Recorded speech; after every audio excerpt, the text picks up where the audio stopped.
The wind in the San Juan Basin did not blow so much as it scoured. It was a living thing, invisible and hungry, stripping the topsoil from the earth and the softness from anyone foolish enough to stay. Lila Reyes stood on the porch of the Mercer homestead, wrapped in a shawl that had been threadbare 3 winters ago, and watched the dust devils dance across the gray sagebrush. The valley was vast, a bowl of brown grass and dry washes rimmed by mountains that looked like the jagged teeth of a trap. The sky was too large.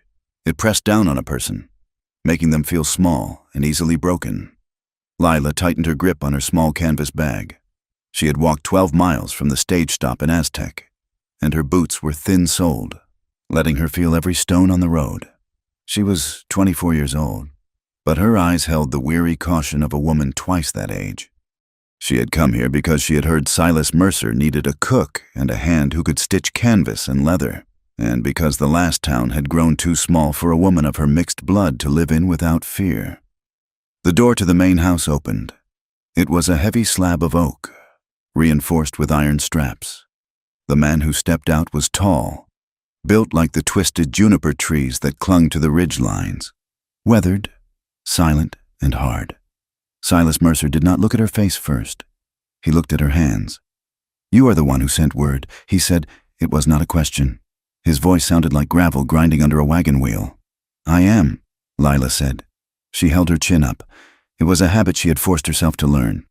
"If you look at the ground, men think they can walk on you. I can cook. I can mend tack. I can wash. I ask for $12 a month in a room with a lock." Silas looked at her then. His eyes were the color of freezing water, pale blue and empty of anything that looked like warmth. He had lost his wife and a young son to the fever 4 years ago, and the neighbors said he had died with them, leaving only a body behind to work the cattle. "There is a room off the kitchen," Silas said. "It has a bolt. You will cook for me and 5 hands. Breakfast before sunup, supper after sundown. The rest of the day you mend whatever is torn. If you steal, you walk. If you bring trouble, you walk." Lila nodded once. "I bring no trouble, Mr. Mercer. Trouble usually finds its own way without my help." She stepped inside. The house smelled of stale coffee, wood smoke, and the sour scent of men who lived without a woman's touch to keep the domestic chaos at bay. It was cold, even out of the wind. She set her bag down in the small room off the kitchen. It was little more than a closet with a cot and a narrow window. But when she checked the door, there was indeed a heavy iron bolt. She slid it home, listening to the metal click. It was the first time she had breathed fully in 3 days. The work was not hard. It was crushing. The Mercer Ranch ran 2,000 head of cattle over terrain that would kill a horse if it stepped wrong. The mornings began in the pitch black, with the air so cold it felt solid in the lungs. Lila woke at 4 to break the ice on the water bucket and stoke the cast iron stove until its belly glowed red. She made biscuits, fried salt pork, and boiled coffee that was thick enough to chew. The hands were a rough lot. There was old Pete, who had no teeth and a history he kept hidden. Dutch, a massive man with a slow mind and heavy fists, and 3 drifters who stayed for the wages and the food. They watched her with the wariness of wild dogs. They ate quickly, heads down, scraping their plates clean. They did not say thank you. They did not make conversation. In this country, words were spent as carefully as water. Lila learned quickly that silence was her best armor. She moved around the table like a shadow, filling cups and clearing plates. She felt their eyes on her back, assessing, wondering. She wore high-necked dresses she had remade from older clothes, hiding her shape.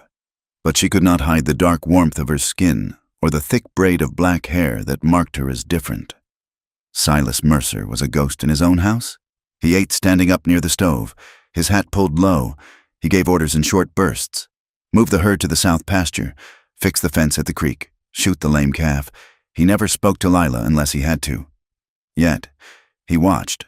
One afternoon, 2 weeks into her employment, Lila was at the barn, mending a torn saddle fender. The leather was stiff with age and sweat. She sat on a crate, the awl in one hand and the heavy needle in the other, driving the thread through with a force that made her knuckles white. A young mare, a skittish roan that the men had been trying to break for a month, was tied nearby. Rolling her eyes and stomping, Dutch came into the barn, loud and clumsy. He threw a saddle down, and the crash sent the mare into a panic. She reared, her hooves flashing, snapping the lead rope. Dutch shouted and reached for a shovel to strike her, his face red with sudden anger. "Stop!" Lila said.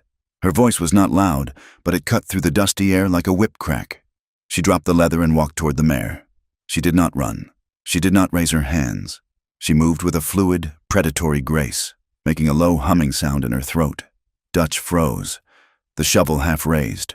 The mare trembled, her ears pinned back. But she watched Lila. Lila stopped 2 feet from the horse's nose. She did not reach out. She just stood there, letting the animal smell her, letting her own calm bleed into the panic. Slowly, the mare lowered her head. Lila reached out and touched the velvet nose, then ran her hand up the neck to the ear, scratching the itch that all nervous horses have. "You will ruin her if you hit her," Lila said, not looking at Dutch. "She needs a firm hand, not a heavy one." She felt a shadow in the doorway. Silas was standing there, leaning against the frame. He had seen it all. He looked at Dutch, then at Lila.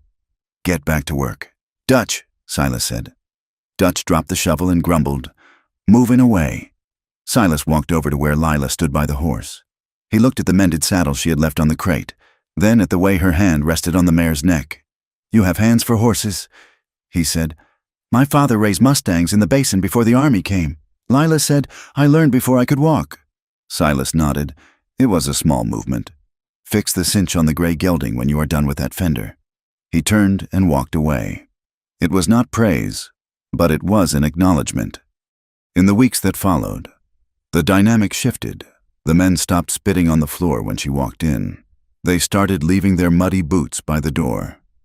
It was a wary respect, earned by the fact that she did her work and did not complain about the splinters or the burns from the stove. But the town was different. In late October, Silas took the wagon into town for winter supplies. Flour, sugar, coffee, and ammunition. He told Lila to come with him to select the cloth for the men's new shirts. The ride took 4 hours under a pale, unforgiving sun. The town was a collection of raw lumber buildings strung along a muddy street. When Lila walked into the general store behind Silas, the conversation died. The storekeeper, a man with watery eyes and a stained apron, looked right past her to Silas. "Morning, Mr. Mercer," he said.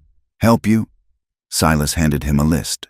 Lila moved to the back, where the bolts of fabric were stacked. She could feel the eyes of the other customers. 2 women in bonnets and a man in a dusty coat. They whispered. She heard the words mongrel and squaw muttered under breath. Soft enough to be denied, but loud enough to wound. She kept her face impassive, her fingers testing the weight of a gray wool. "Well now, look what we have here." Lila turned. A deputy stood there, a man with a tin star pinned to a vest that was too tight. He had a face that looked like it had been molded from dough and left out to harden. He was smiling, but his eyes were cold.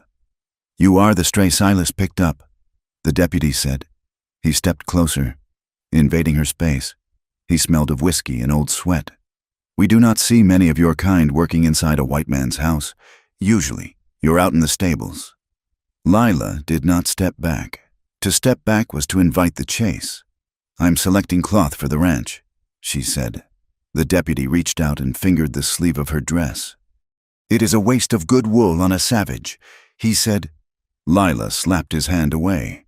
It was a reflex, sharp and fast. The sound rang through the quiet store. The deputy's face turned a mottled purple. He reached for her arm, his grip bruising. "You need to learn your place." "Girl," he hissed. "Let her go." The voice came from the front of the store. Silas was standing by the counter. He had not raised his voice, but the threat in it was unmistakable. He looked at the deputy with that same dead, cold stare. "She is my property," Silas said. "You damage my property. You pay me for it, and you cannot afford my prices." The deputy sneered but released Lila's arm. "You best keep a leash on her." Mercer, this is a decent town. Silas did not answer. He paid for the goods, his movements deliberate. Come, he said to Lila. They walked out to the wagon in silence. Lila sat on the hard bench, her heart hammering against her ribs. She felt sick. My property. He had defended her. Yes. He had stopped the man from hurting her. But he had not called her a person. He had called her property, like a horse or a saddle. As they rode back toward the ranch, the silence stretched for miles. You should not have struck a lawman, Silas said finally, staring at the mule's ears. He touched me, Lila said. I belong to no one. Silas glanced at her. His gaze was heavy. It traveled over her face, noting the set of her jaw and the fire in her eyes. For a moment, she saw something flicker in his expression. Not anger, but a dark, possessive recognition. You live under my roof, he said. You eat my food, in this valley. That means you belong to the ranch. It is the only thing that keeps you safe. I can keep myself safe, Lila said. Silas gave a short, humorless laugh. Look around you, girl. There is no safety here. There is only ownership and luck runs out.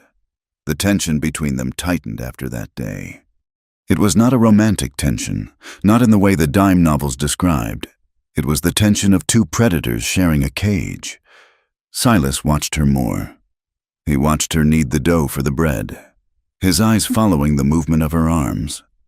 He watched her wash the dishes, the firelight catching the curve of her neck.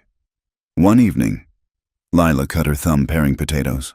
The blood welled up, bright and fast. She moved to the basin to wash it. Silas was there before she could turn. He took her hand in his. His grip was rough, his calluses scraping her skin. He held her hand under the lamp, looking at the cut. Then he looked at her. He did not let go. He stood too close. Lila could smell the tobacco and the faint scent of whiskey on him. He was a large man, and in that small kitchen, he felt like a wall closing in. Let me bind it, Lila said, trying to pull her hand back. He held it a second longer than was necessary. His thumb brushed over her wrist, feeling the pulse that fluttered there like a trapped bird. You have strong blood, he murmured. It is hard to spill. Lila met his gaze. She made her eyes flat and hard. Don't mistake me, Mr. Mercer. I am here to work, nothing else. Silas released her hand abruptly. He turned away, pouring himself a cup of coffee. I know why you are here, he said, his back to her. November brought the branding of the late calves. The neighbors from the Box T Ranch came over to help, bringing their own crew. The corrals were a chaos of dust, smoke, and the terrible bawling of the calves as the hot irons seared their hide. The smell of burnt hair and flesh hung heavy in the air. Lila worked at the long trestle tables set up outside, serving stew and biscuits to 20 men. She kept her head down, moving quickly, but she could not shut her ears. She heard the men talking near the fire. Mercer's got himself a fine-looking squaw, one of the Box T hands said, laughing. Keeps the winter chill off, I bet. Why else would he hire her? Another man said. A man gets lonely, and a woman like that, well, she knows what she is for. Lila gripped the ladle until her hand cramped. She wanted to scream. She wanted to overturn the pot of boiling stew onto their boots. But she did nothing. She knew that if she reacted, it would only confirm their lies. She was a stone. She was a tree. She was nothing they could touch. She looked over at Silas. He was standing by the corral fence, talking to the foreman of the Box T. He looked over at the men who were laughing. Then he looked at her. He did not stop them. He did not defend her honor. He turned back to the foreman and continued talking about the price of beef. The realization settled in her gut like cold lead. To him, she was useful. She was competent, but she was not equal. And if the world decided to use her, he might step in to protect his investment, but he would not step in to protect her heart. The days grew shorter. The wind turned bitter, carrying the scent of snow from the high peaks. The anniversary of Silas's loss came in early December. The ranch hands knew it was coming. They grew quiet. They found work to do in the far pastures. They avoided the main house. Silas stopped eating. He started drinking in the mornings. He sat in his heavy leather chair by the fire, staring at the flames, a bottle of rye whiskey on the table beside him.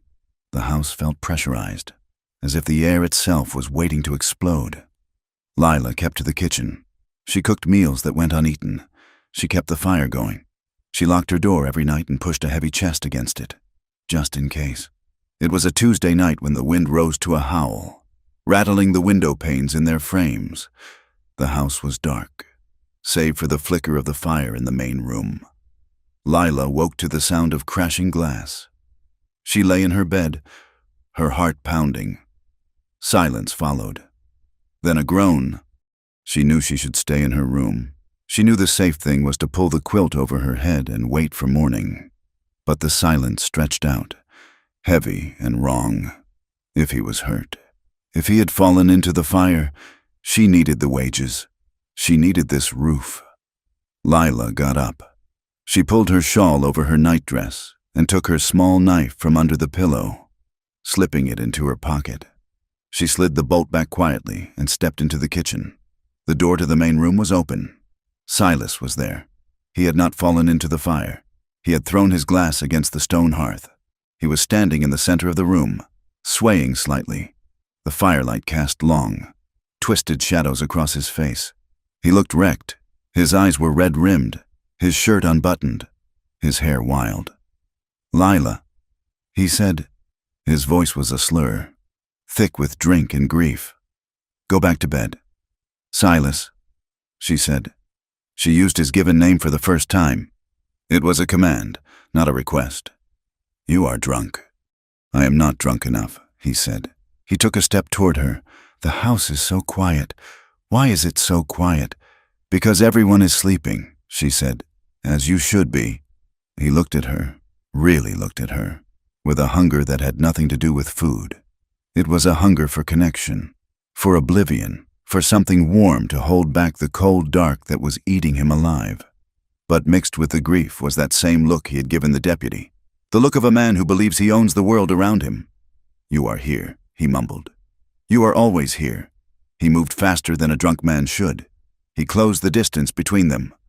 Lila stepped back, but she hit the doorframe. "Silas, stop," she said. Her voice was steady, but her hand went to the knife in her pocket. He reached out and took her shoulders. His hands were heavy, anchoring her. "You are a pretty thing, Lila, too pretty for this hard place. I am not yours. Silas, let me go. I just want—" He leaned down, his forehead resting against hers. He smelled of whiskey and despair. "I just want to feel something other than this pain. That is not my burden to carry," Lila said. She pushed against his chest. He did not move. He was like a boulder. "Don't push me away," he whispered. "Not tonight." He tried to kiss her. It was a clumsy, desperate attempt. Lila turned her face away, and his mouth landed on her cheek. She shoved him hard, but he tightened his grip. The entitlement surged then, ugly and familiar. He was the boss. She was the help. She was the woman with no people, the stray he had taken in. "Don't fight me," he growled. "I need this." He shoved her back against the wall. The breath left her lungs. He pressed his hips against hers, his weight pinning her. One hand moved down her side, grasping at her waist, trying to pull her closer. It was a violation. It was a crossing of the line that could never be uncrossed. He was not asking. He was taking. Lila did not scream.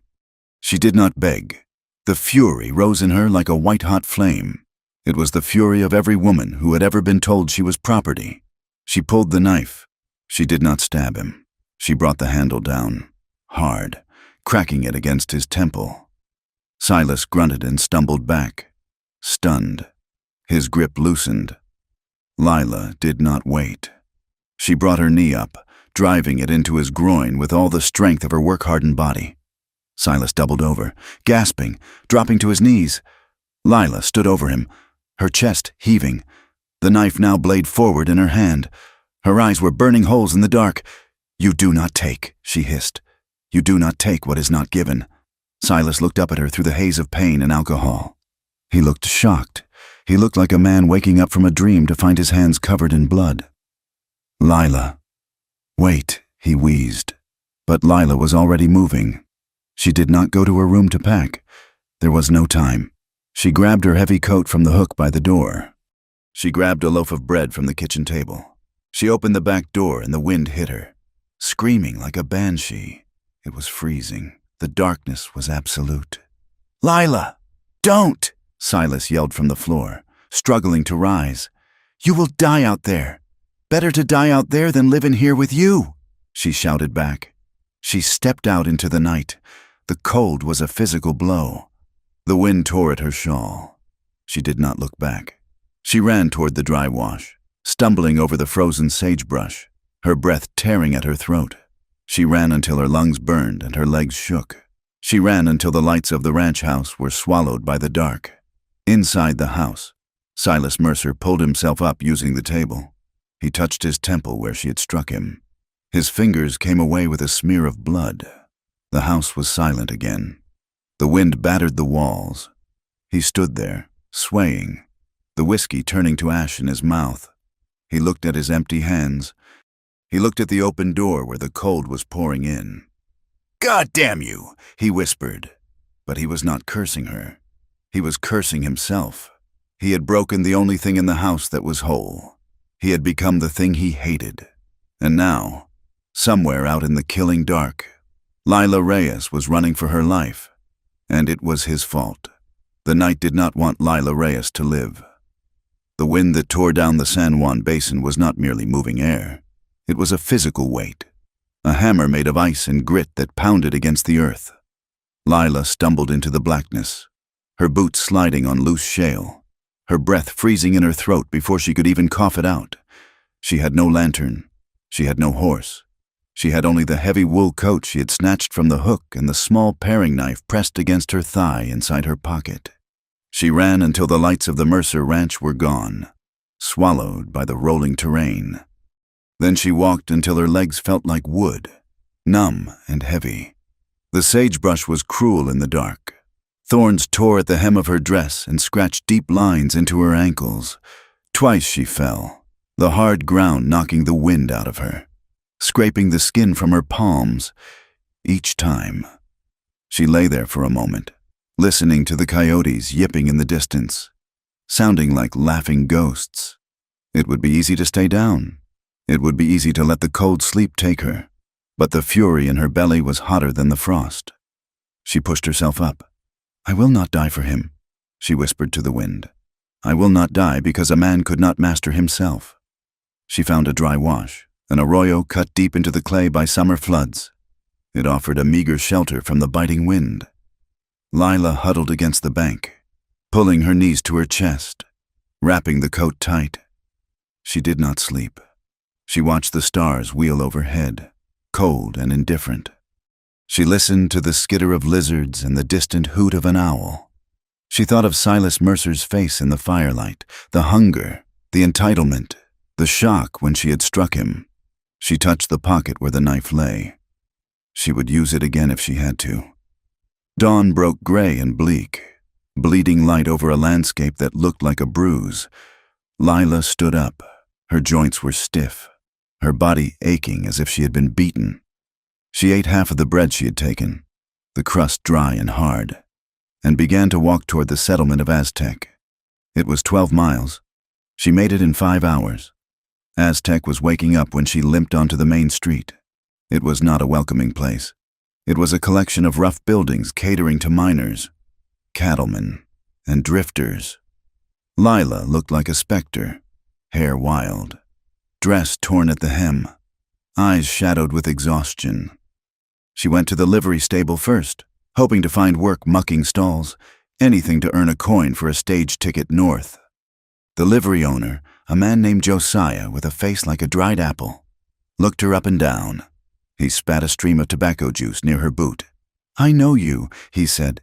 "You're the one working up at Mercer's place. I was—" Lila said. Her voice was rasping.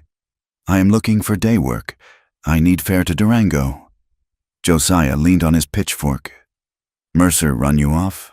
"I left." Josiah laughed. A dry, wheezing sound. A woman doesn't leave a warm house and good wages in winter unless she did something wrong, or unless she tried to get something she wasn't owed. I did nothing wrong, Lila said, her spine stiffening. That ain't how it looks, Josiah said. You look like trouble, and trouble brings the law. I don't hire trouble. Get on. Lila turned away, her face burning. She tried the general store. The wife of the owner blocked the doorway, crossing her arms over her chest. We heard, the woman said, news travels fast when a rider comes through for morning whiskey. They say you tempted him. They say you got wild when he didn't give you what you wanted. Lila stared at her. Who says this? Men, the woman sniffed. Men talk. You go on now. We don't serve your kind here. It was a wall of prejudice built on the solid foundation of believing that a powerful white rancher was incapable of sin, and a woman of mixed blood was incapable of virtue. Lila walked to the edge of the street, her hope thinning with the sunlight. Well, look at this. The voice was familiar. Lila turned to see Deputy Hatcher leaning against a hitching post. He was picking his teeth with a splinter of wood. He looked at her with a smug, predatory satisfaction. I told you, he said, I told you that you needed to learn your place. Looks like Mercer taught you the hard way. Lila gripped her coat. I am waiting for the stage. You got money for a ticket? Hatcher asked. Lila said nothing. That is what I thought, Hatcher said. He pushed off the post and walked toward her. The tin star on his chest caught the weak sun. In this town, if you don't have money and you don't have a roof, that is vagrancy. And if you took that coat from Mercer without his say-so, that is theft. I worked for that coat, Lila said. Hatcher smiled. It did not reach his eyes. That is for the law to decide. I could put you in a cell right now. Sheriff Brady likes a full jail. He gets paid by the county for every head, or... He stepped closer, his voice dropping to a murmur. Or you can be smart. You can keep your mouth shut about whatever happened up there. You don't make a fuss.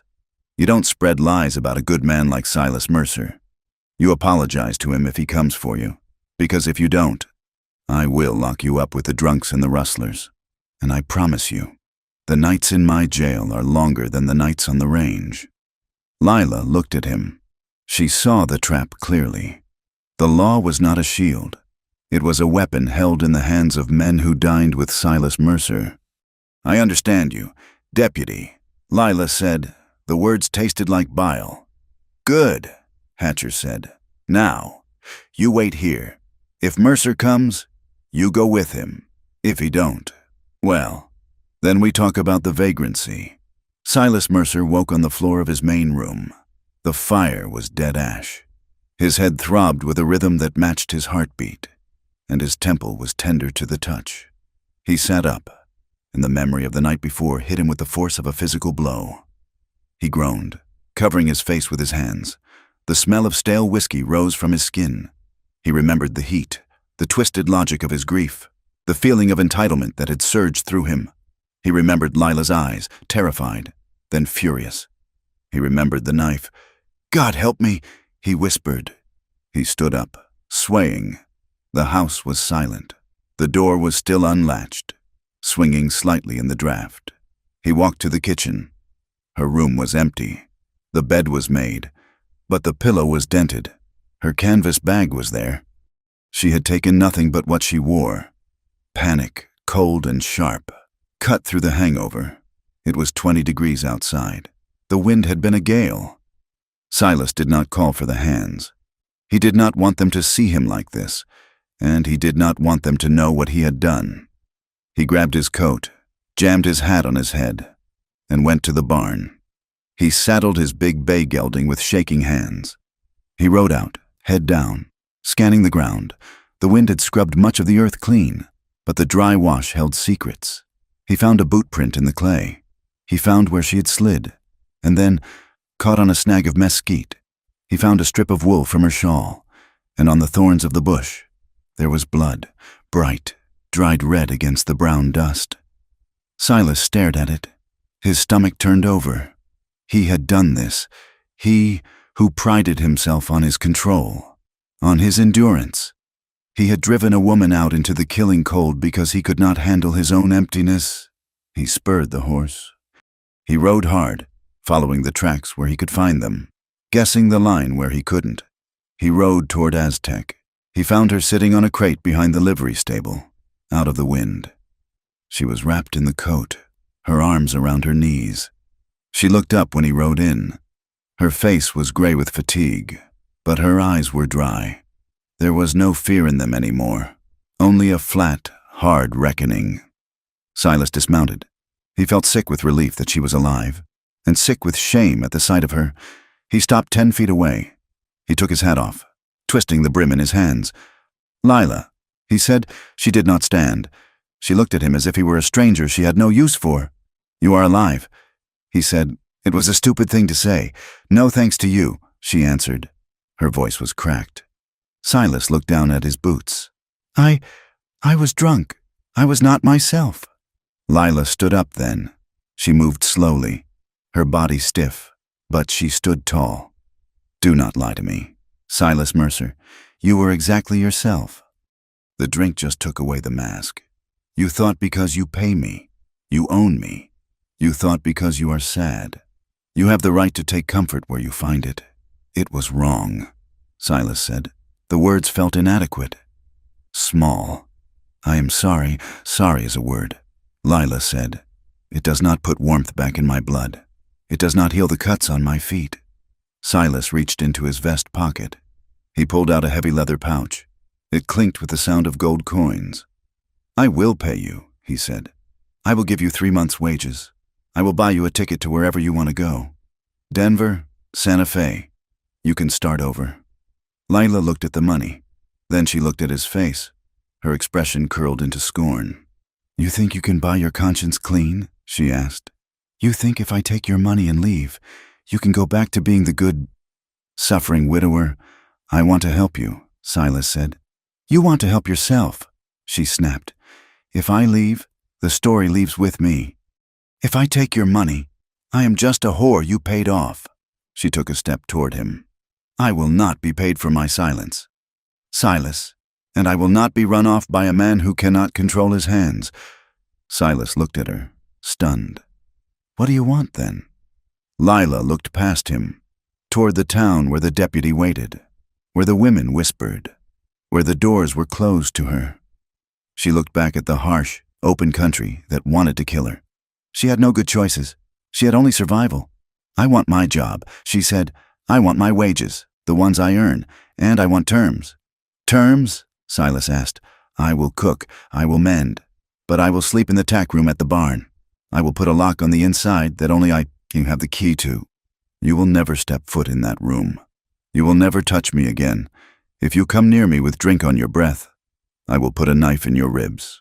And next time, I will not use the handle." Silas swallowed. He saw the steel in her. He saw that she was cornering him, forcing him to look at what he was. "And," she continued, "if I ever want to leave, you will give me a horse and a saddle, and you will not follow me." Silas nodded slowly. "Agreed. And one more thing," Lila said. "When there is business in town, you speak for me. You tell them I am a respectable woman. You tell them I am under your protection, not as your property, but as your employee. You clean up the mess your name has made of mine." Silas closed his eyes for a moment. He felt the weight of it. It was a penance. It was a daily reminder of his failure. Living right there on his ranch. "Agreed," he said. The ride back to the ranch was silent. When they arrived, the sun was setting, casting long purple shadows across the valley. The crew was gathering for supper. They stopped when they saw the wagon. Lila climbed down, stiff and sore. Dutch was leaning against the bunkhouse. He smirked. "Back so soon? Couldn't find a better bed?" Silas stepped down from the wagon. He walked over to Dutch. He did not shout. He spoke in a voice that was low and vibrating with a suppressed violence. "Lila is the head of the house staff," Silas said. "You will speak to her with respect. If I hear a word otherwise, one word, Dutch, you will be walking to Mexico. Do you understand?" Dutch's smirk vanished. He looked at Silas's face. Then at the bruise on his temple. "Yeah, boss, I understand." Silas turned to the rest of the crew. "That goes for all of you." He looked at Lila. She did not smile. She took her bag and walked toward the barn, her head high. That night, Silas did not sleep in his house. He took a bedroll and slept on the back porch. In the cold, he poured the remaining bottles of whiskey into the dirt. It was not a performance. It was a necessity. He could not trust himself in that house yet. He needed the cold to keep him awake, to keep him aware. The routine returned, but it was changed. The silence between them was no longer empty. It was charged with a heavy, brittle awareness. Lila moved her things into the tack room. She installed a heavy padlock. She cooked the meals, set the table, and left before Silas sat down. November turned into December. The snows came, dusting the valley floor in white. The work was hard. The cattle needed feed brought to them. The ice on the tanks had to be broken twice a day. But the ranch was not the only thing changing. The valley was tightening. Cattle started disappearing. Not just strays wandering off, but bunches of 10 or 20 cut from the herd with precision. Brands were being altered. Fences were being cut. One afternoon, Sheriff Brady rode into the Mercer yard. He was a big man, soft in the middle but hard in the eyes. He rode a fine black horse that looked too expensive for a sheriff's salary. Silas met him on the porch. Lila was in the yard, plucking a chicken for stew. She froze when she saw the sheriff, but she did not run. She watched. "Afternoon. Silas," Brady said, not dismounting. "Sheriff." Silas said, "To what do I owe the visit?" "Just making rounds," Brady said. "Hearing things. Heard you had a little domestic trouble a while back. That little filly over there run off and come back?" Silas crossed his arms. "Lila works here. There was no trouble." Brady leaned over his saddle horn. "See, that is not what I hear. I hear stories. People talk about the nature of the relationship. It is unseemly, Silas, a man of your standing, living alone with a woman of her background. It makes the town nervous. Let them be nervous." Silas said, "I run a ranch, not a church social." Brady smiled. It was a snake's smile. "Well, scandals can be messy. They can affect business. Banks get jittery. Buyers look elsewhere. But, of course, a man with friends in the law, well, those stories can be hush-hushed. For a donation to the sheriff's benevolent fund." Silas stared at him. "It was a shakedown. Pure and simple. I have no money for donations. Brady, I have cattle to feed." Brady straightened up. His face hardened. "That is a shame.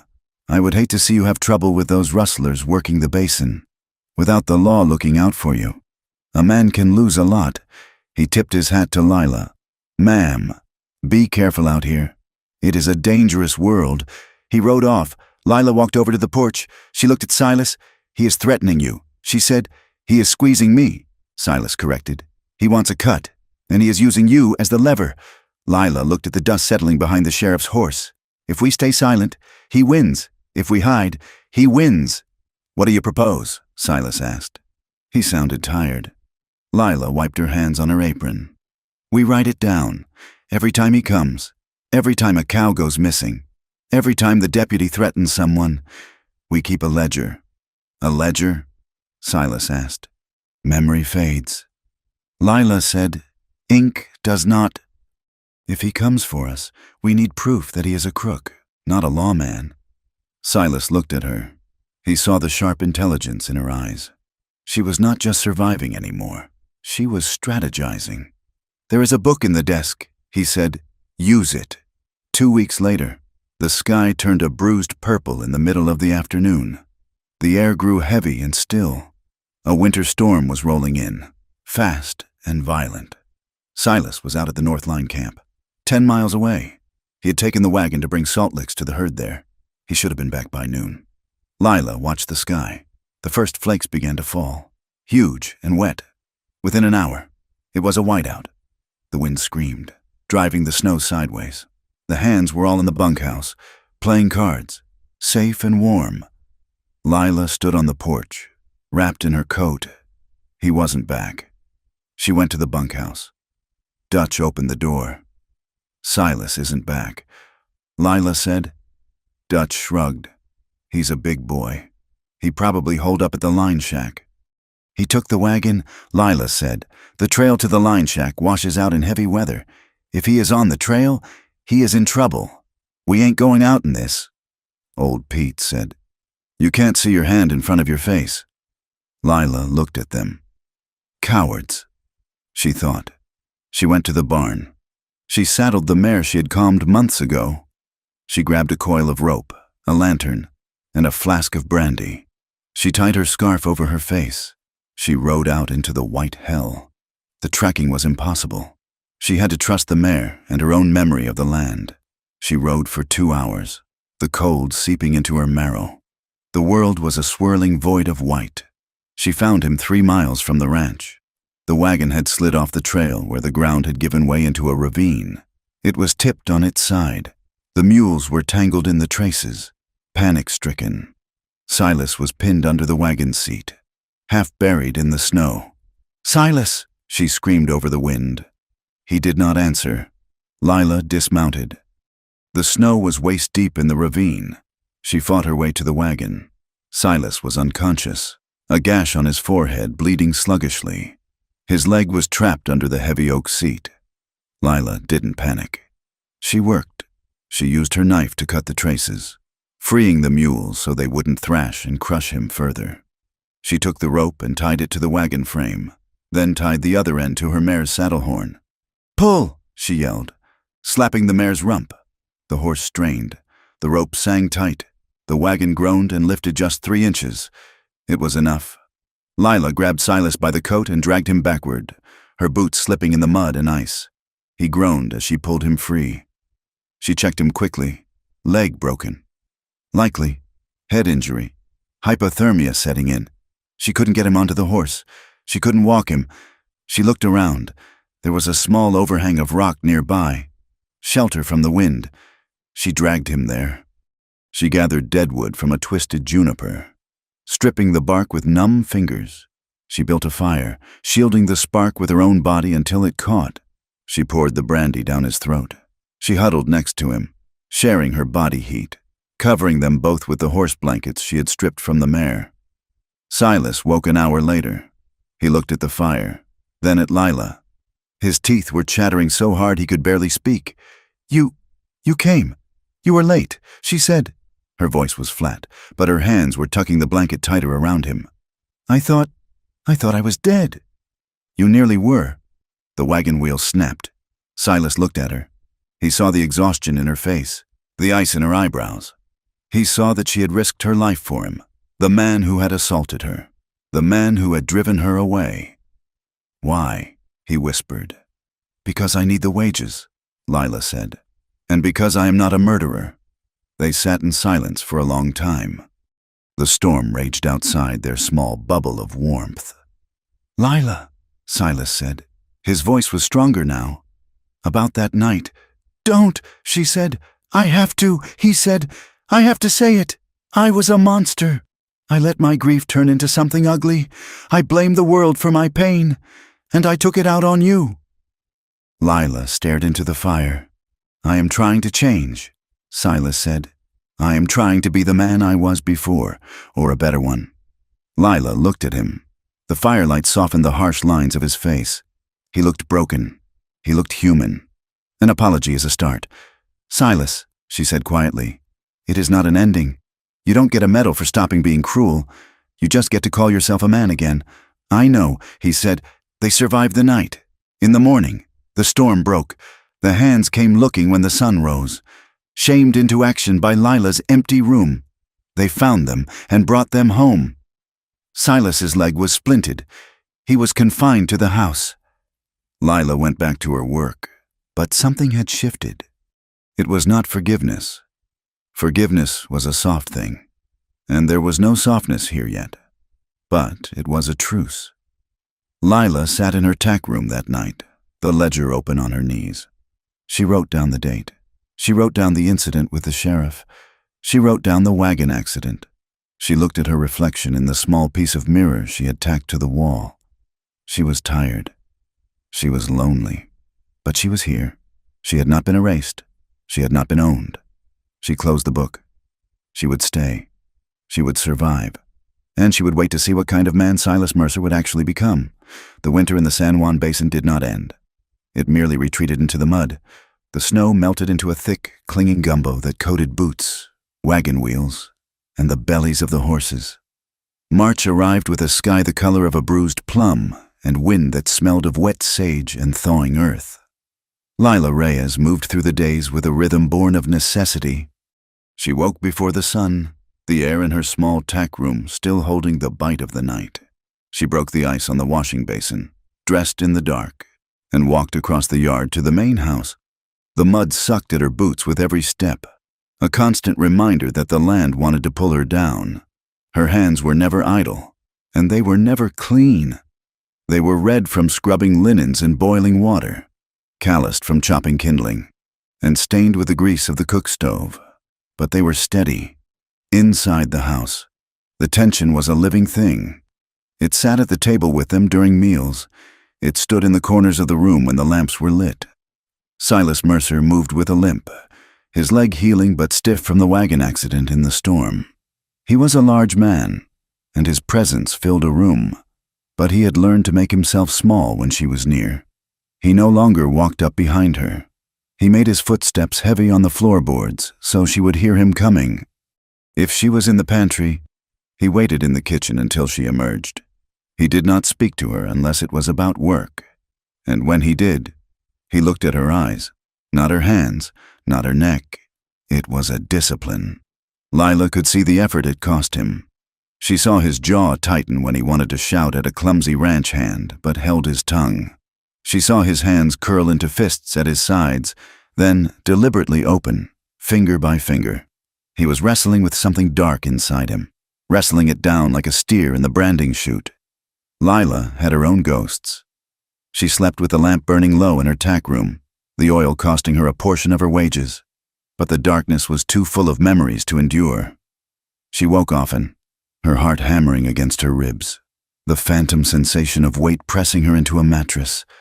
She would sit up, gasping, her hand flying to the knife she kept beneath her pillow. One afternoon, a wagon rattled into the yard. It was driven by a woman wrapped in a buffalo coat, her face weathered like old saddle leather. This was Martha Gable, a widow who ran the Box Elders spread 10 miles to the east. She had buried 2 husbands and 3 children, and the valley said she had tears left for none of them. Lila was on the porch, sweeping the mud that the men had tracked in. She paused, tightening her grip on the broom handle. Visitors usually meant judgment. Mrs. Gable climbed down, tying her team with efficient, sharp movements. She stomped her boots and looked at Lila. "You are the Reyes girl." "Mrs." Gable stated. It was not a question. "I am Lila," she answered. "Mrs." Gable nodded once. I heard. The wind carries voices in this valley, even when you don't want it to." "Is Silas about?" "He is in the barn." Lila said, "Mrs." Gable stepped onto the porch. She did not go in. She stood next to Lila, looking out at the gray horizon. "This country eats the soft parts of a person first." "Mrs." Gable said. Her voice was like dry leaves. "It eats the hope, then the kindness. If you are not careful, it leaves you with nothing but the hunger." Lila looked at her. The older woman's eyes were sharp, blue, and unblinking. There was no pity in them, but there was recognition. "I am not soft," Lila said. "Mrs." Gable looked at Lila's hands, then at the knife sheath that was just visible at her waist. "No," the widow said. "I can see that. Keep your blade sharp, girl, and keep your heart quiet. The men here, they break things because they do not know how to fix them. Even the good ones have clumsy hands." She walked past Lila into the house without knocking. It was the first time a woman in the valley had spoken to Lila without a sneer or a whisper. It was a small thing, a fragile alliance, but it felt like solid ground. Silas sat in his study, the ledger open before him. The numbers were grim. The winter had been hard on the herd, and the rustlers were bleeding him dry. 5 head here, 10 head there. It was a slow hemorrhage. But it was not the cattle that kept him awake. It was the man he saw in the mirror. He remembered his father, a man named Jedediah Mercer, who had believed that love was a form of ownership. Jedediah had struck his wife when she spoke out of turn. He had struck Silas when he showed fear. He had taught Silas that a man's will was law, and that anything that resisted that law was to be broken. Silas had hated him. He had sworn, standing over his father's grave, that he would be different. He had been gentle with his wife, Sarah, before the fever took her. He had been a good man. And then, one night, fueled by whiskey and self-pity, he had become Jedediah. The shame was a cold stone in his gut. It was not the shame of being caught. It was the shame of knowing that the monster was not outside, but in his own blood. He watched Lila move through the yard, her head high, her walk guarded. She was a constant reminder of his failure. He had to learn restraint. It was not enough to be sorry. He had to rebuild his own nature. He forced himself to stop drinking. When the urge to command rose in his throat, he swallowed it. When he wanted to grab a frightened horse, he forced his hands to be still. It was exhausting. It felt like holding a dam against a flood. Late one Tuesday in April, the violence of the land came to their doorstep. It was 2 hours past midnight. The moon was obscured by heavy clouds. Lila was awake, mending a shirt by the light of her lantern, when the first shot cracked the silence. It was followed by shouting, the thunder of hooves, and the terrified bawling of cattle. Lila blew out the lantern instantly. She pulled on her boots and grabbed her coat. She did not hide. The ranch was her livelihood, and fire or theft would leave her starving just as surely as it would Silas. She ran out into the yard. The darkness was chaos. Flashes of muzzle fire lit up the corrals. Riders were driving a knot of 30 steers toward the broken south gate. Silas was already there, shouting orders. He was bareheaded, his rifle in his hand, limping but moving with a terrible purpose. Dutch and old Pete were firing from the cover of the water trough. "Get to the bunkhouse," Silas roared at a shadow moving near the barn. But the shadow crumpled. A young hand, a boy named Jimmy, who had only joined them a month ago, went down with a high, thin scream. Lila did not think. She ran. She kept low, sprinting across the open ground while bullets buzzed through the air like angry hornets. She reached Jimmy and grabbed him by the collar of his coat. He was thrashing, clutching his thigh. "Help me!" he shrieked. "Quiet!" Lila hissed. She dragged him. She was not a large woman, but years of lifting sacks of flour and cast-iron pots had given her a deceptive strength. She hauled him behind the heavy oak slats of the feed bin. The rustlers were turning, firing back to cover their escape. A bullet splintered the wood inches from Lila's face.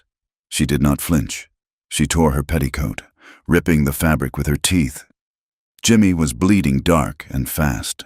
The bullet had taken him in the meat of the leg, missing the bone but hitting a vessel. "Hold this," Lila ordered, pressing a wad of cloth into the wound. "Push down. Hard." She took her belt off and cinched it around his thigh, above the wound. She twisted it tight with a piece of kindling she grabbed from the dirt. Jimmy sobbed, his face pale in the darkness. "Look at me," Lila said, her voice iron hard. "You are not going to die tonight. Jimmy, I will not allow it. Breathe." The boy looked at her, terrified, and nodded. He breathed. The shooting tapered off. The rustlers, having taken what they could, vanished into the black mouth of the canyon. The silence that followed was heavy with the smell of gunpowder and dust. Silas came limping over. He had his Winchester in one hand. He looked down at Lila, who was kneeling in the mud, her hands covered in Jimmy's blood, her face streaked with dirt. She was checking the tourniquet, her movements precise and calm. She looked up and met his gaze. In that moment, there was no employer and employee, no victim and aggressor. There were only two people who had survived the dark. "He will live," Lila said, "but he needs a doctor. The bleeding is slowed, but the bullet is deep." Silas nodded. "I will send Dutch to town for Dr. Aris." He hesitated. He looked at her hands, stained red. "You did well, Lila." Lila wiped her hands on her apron. "He is just a boy," she said. He does not deserve to bleed for cows. 2 hours later, the ranch was quiet again, though no one slept. Dr. Eris had arrived, removed the bullet, and left Jimmy sleeping under a haze of laudanum in the bunkhouse. Lila was in the kitchen, scrubbing the blood from the floorboards where they had carried Jimmy in. The water in the bucket was pink. Silas walked in. He looked exhausted. His face was gray, the lines around his mouth deep. He poured 2 cups of coffee. He set one on the table near her, but not too close. He leaned against the counter, nursing his own cup. "They took 40 head," Silas said. "That is the 3rd time this month." Lila wrung out the rag. "They know the ranch is weak," she said. "They know the sheriff looks the other way." Silas looked into his coffee. "I know." He was silent for a long time. Then he spoke, his voice rough. "Doctor, Eris is still here. He is checking on old Pete's cough." Lila did not look up. "Why do you tell me this?" "Because I spoke to him," Silas said, before he looked at Pete. "I told him—" Lila stopped scrubbing. She sat back on her heels and looked at him. "Told him what?" Silas met her eyes. It was hard for him. She could see the shame burning in him. But he held her gaze. "I told him what happened in November. I told him that I forced myself on you. I told him that I assaulted a woman under my protection." Lila stood up slowly. The water dripped from the rag onto the floor. "Why?" she whispered. "Why would you give them a weapon to destroy you?" "Because," Silas said, setting his cup down, "you said an apology is not an ending. You were right. Accountability means the truth is known by men who matter. Doctor, Eris is a good man. He is a witness." "What did he say?" Lila asked. "He said that in a just world, I would be in a cell. He said he was disappointed in me. He said he would not report it to the sheriff because the sheriff is corrupt and would only use it to hurt you, but he wrote it down in his medical log. It is a matter of record now." Silas took a breath. "If we go to court against the sheriff or the rustlers, and they try to use lies against you, the truth is already there. I did it. I own it. They cannot blackmail a man who has already confessed." Lila stared at him. It was a strategic move. Yes, but it was also a suicide of his reputation. In this valley, a man's standing was his currency. He had just devalued himself to protect her from future leverage. "You are a fool." "Silas Mercer," she said softly. "Maybe," he said, "but I am not my father." The reaction in town was slow but poisonous. "Doctor." Eris kept his confidence, but secrets in the West were like water. They found the cracks. The men in the saloon slapped Silas on the back a little harder, their eyes knowing and conspiratorial, assuming he had handled the situation like a man. They protected him because to condemn him would be to condemn their own secret sins. The women were crueler. When Lila went to the mercantile to buy thread, the whispers stopped when she entered. They watched her. They did not see a victim. They saw a temptation. They saw a woman who had brought disorder to a widower's house. But Lila found she cared less about their whispers. She had saved a boy's life. She had stood in the gunfire. She felt a dangerous thing growing in her chest, a desire to be seen. Not as a scandal, not as a servant, but as a force. She began to wear her hair differently, not hidden under a scarf, but braided high and proud. She walked down the center of the boardwalk, not the edge. When Silas spoke to her, she answered him with a level voice, demanding to be heard. The dynamic in the house shifted further. It became a dance of high stakes. One evening, Silas came to the door of the kitchen while she was kneading dough. "Lila," he said. She turned. "Yes, may I come in?" he asked. He stood at the threshold, his boots on the line where the wood changed from the hallway to the kitchen. Lila looked at him. He waited. He would stand there all night if she did not answer. "You may," she said. He stepped in. "I need to discuss the supplies for the roundup. I want your opinion on the rations." "My opinion?" Lila asked. "Since when do you ask the cook for advice on cattle work?" "Since the cook showed she has more sense in a crisis than my foreman," Silas said. He laid the list on the table. He stood next to her, looking at the paper. He was close. She could smell the soap he used, the scent of tobacco and pine. It was not unpleasant. Lila felt a sudden, sharp spike of heat in her belly. It shocked her. It was not fear. It was a yearning. It was the body's treacherous memory that beneath the violence, there was a man who was strong, and she was a woman who had been alone in the cold for a very long time. She pointed to the list. "You need more dried fruit," she said, her voice steady. "The men get sick without it." "And more coffee?" Silas nodded. He did not move away. He watched her finger trace the lines on the paper. "Thank you," he said. He turned and left. He did not linger. He did not try to touch her. The restraint was palpable. It vibrated in the air like a plucked string. A week later, Lila fell ill. It was a fever, sudden and fierce, born of exhaustion and the damp spring air. She lay in her tack room, shivering under 3 blankets, her teeth chattering. Silas found her when she did not appear for breakfast. He knocked on the door. "Lila?" "Go away," she croaked. He did not go away. He broke the rule. He opened the door. But he brought Mrs. Gable with him. "I brought Martha," Silas said, standing in the doorway, refusing to cross the threshold alone. "She will tend to you." Lila drifted in and out of sleep for 2 days. When she woke, the fever had broken. It was night. The room was dim. Mrs. Gable had gone home to her own stock. Silas was sitting on a crate near the door. He was whittling a piece of wood, the shavings curling onto the floor. He looked up when she stirred. "You are awake," he said softly. "Water," she whispered. He stood and brought the dipper to her lips. He supported her head with one hand. His hand was large, rough, and incredibly gentle. He held her as if she were made of glass. He lowered her back down. "I thought you might die," he said. His voice was stark. "Would you care?" Lila asked. "Yes," he said. "I would care very much." Lila looked at him. The fever had burned away some of her walls. She felt raw. She felt the terrible loneliness of her life. "Silas," she said. He leaned closer. "I am here." Lila reached out. Her hand trembled. She touched his wrist. It was a test. It was a question. She wanted to know if he was safe. She wanted to know if she could touch a man without being destroyed. Silas froze. He looked down at her hand on his skin. He did not grab it. He did not move.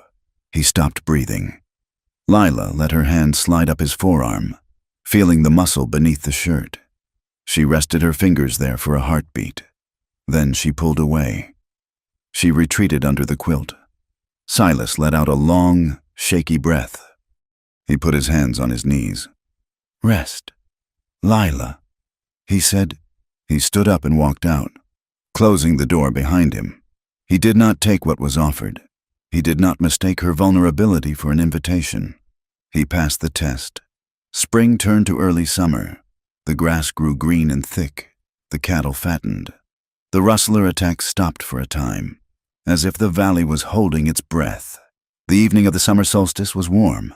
The sun hung on the horizon, painting the sky in riotous oranges and pinks. Lila was sitting on the porch swing, mending a bridle. Silas sat on the steps, smoking a pipe. It was a domestic scene, peaceful and deceptive. "The sheriff came by today," Silas said. Lila looked up. "I saw him. He offered to buy the south pasture," Silas said, "for 1/10 of what it is worth. He said it would help pay for protection. He is tightening the screws." Lila said, "Yes." Silas turned to look at her. The smoke from his pipe curled blue in the air. "I am not going to sell," he said. "I am going to fight him, but it will get ugly. I know," Lila said. Silas stood up. He walked up the steps and stood near the swing. He put his pipe down on the railing. "Lila," he said. She stopped sewing. She looked at him. The air between them changed. It became heavy, charged with the months of silence, the months of shared survival, the months of him proving, day by day, that he could be different. He looked at her mouth. Then he looked at her eyes. He waited. He was asking. Lila felt her heart hammer. She was terrified, but she was also furious at her own fear. She was tired of being afraid. She wanted to claim this. She wanted to choose. "If I say stop, you stop," she said. Her voice was clear. Instantly. Silas said, "If I step back, you do not follow. I will be a statue, he promised. Lila stood up. She was close to him now. She could see the gray in his beard, the scar on his temple where she had struck him. She took a step forward. She placed her hands on his chest. He was solid, warm. His heart was beating as fast as hers. She tilted her head up. Silas lowered his head slowly. He gave her every second to pull away. He gave her 1,000 chances to say no. She did not pull away. His lips touched hers. It was not a devourer's kiss. It was hesitant, almost shy. It was a question asked in the language of breath and skin. Is this allowed? Is this real? Lila closed her eyes. She pressed back, just a little. Silas made a low sound in his throat, a sound of relief and longing, and deepened the kiss. His hands came up to frame her face, his thumbs stroking her cheekbones. He held her as if she were the only holy thing in a godless country. For a moment, the ranch, the sheriff, the rustlers, and the ghosts of the past fell away.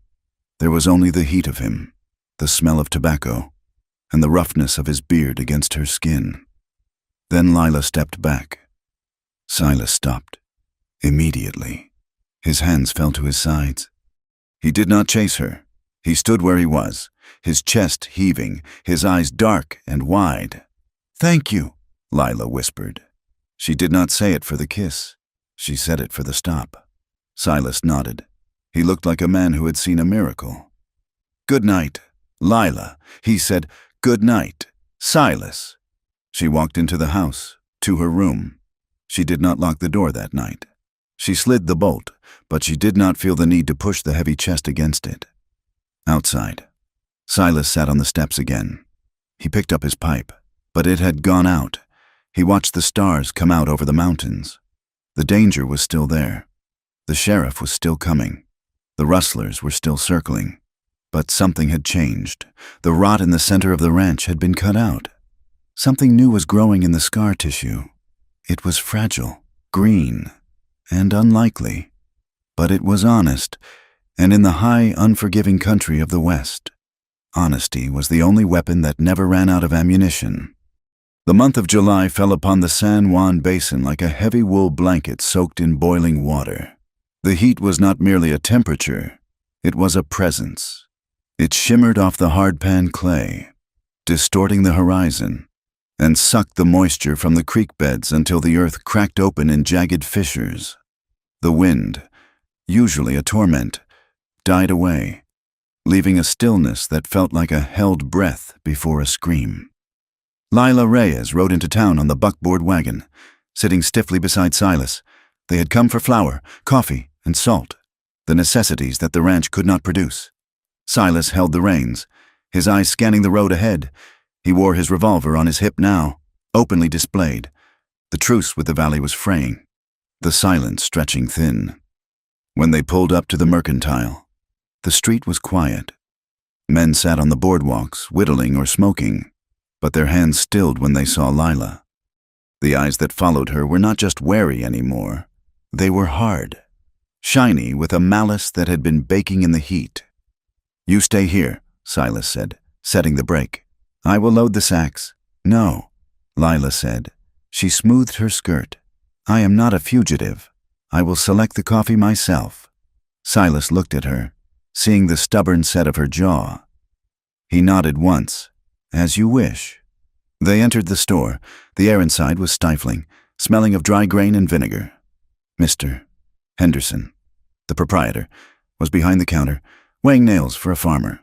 He looked up, his face, usually a mask of polite indifference, hardened into stone. Lila walked to the shelf where the coffee tins were stacked. She reached for a red tin. "Don't touch that," Henderson said. Lila paused, her hand hovering. "Excuse me?" "I said don't touch it," Henderson snapped. He wiped his hands on his apron. "I don't want your hands on my goods. I have decent customers who don't want to buy what a woman like you has handled." The store went silent. The farmer backed away, looking at the floor. Lila turned slowly. "A woman like me? A woman who brings trouble," Henderson said, his voice rising. "A woman who bewitches a man in his grief and turns him against his own neighbors. You are bad luck, girl. You are poison in the well." Lila stood tall, though her knees trembled beneath her skirts. "My money is the same color as anyone else's. Mr. Henderson, your money is dirty," a voice said from the doorway. It was Deputy Hatcher. He stepped inside, blocking the light. He hooked his thumbs in his gun belt, a smirk playing on his lips. "We don't want your trade here," Hatcher said. "In fact, we don't want you here at all. You are disturbing the peace just by walking down the street." Lila looked from the shopkeeper to the deputy. She saw the trap closing. It was not just dislike. It was an eviction. "I will leave when I have purchased my goods," Lila said. She reached for the coffee tin again. Hatcher moved fast. He crossed the floor and shoved her, hard. Lila stumbled back, crashing into a display of brooms. The tin clattered to the floor, rolling away. "I said get out," Hatcher shouted. "You should be on your knees thanking us we don't tar and feather you for what you are doing to this town." Lila caught her balance, her breath hitching. The violence of the shove shocked her. Then a shadow fell over Hatcher. Silas had been looking at harness leather in the back. Now he was there, and he looked like a mountain about to slide. He did not shout. He did not draw his gun.